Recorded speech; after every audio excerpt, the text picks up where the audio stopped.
La llamaron bruja y la quemaron en la hoguera.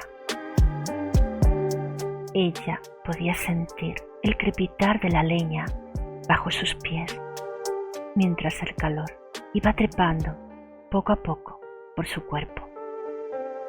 El humo se introducía en su garganta y fosas nasales, y ella tosía y lloraba.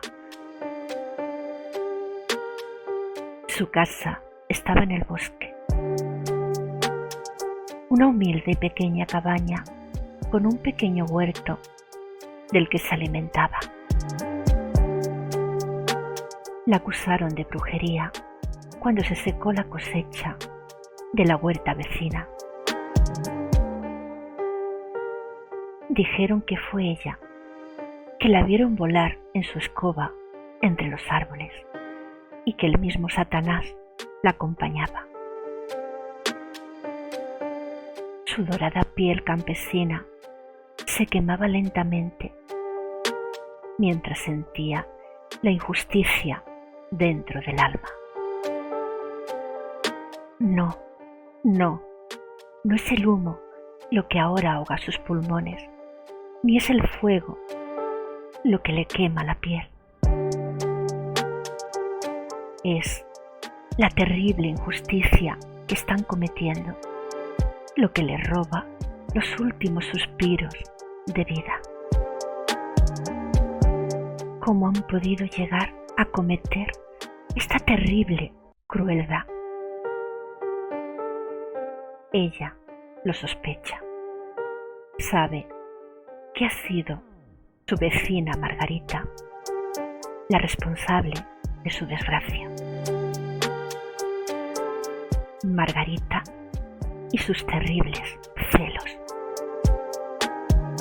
Y es que hacía tiempo que el esposo de Margarita la miraba de una forma muy especial y tenía ciertos detalles con ella. Y la envidiosa vecina jugó bien su carta y aprovechó la oportunidad para hacerlo. Con el último suspiro, un cuervo negro como la noche se posa sobre la cruz, donde las llamas empiezan a retorcerse. Tiene los ojos rojos como el fuego y el plumaje negro como la noche. Y grazna en el oído de la infeliz una demoledora pregunta: ¿qué me das a cambio si te permito volver a buscar tu venganza? La infeliz lo mira con el último hilo de vida y murmura: lo que quieras, te doy lo que tú quieras. Y grazna de nuevo el ave infernal: está bien, que así sea, quiero tu alma. Con labios resecos, olor a carne quemada, con el último suspiro y voz quebrada, la infeliz murmura: tómala, es tuya. ¡Ha muerto la bruja!, gritaron todos y empezaron a bailar alrededor de las humeantes brasas.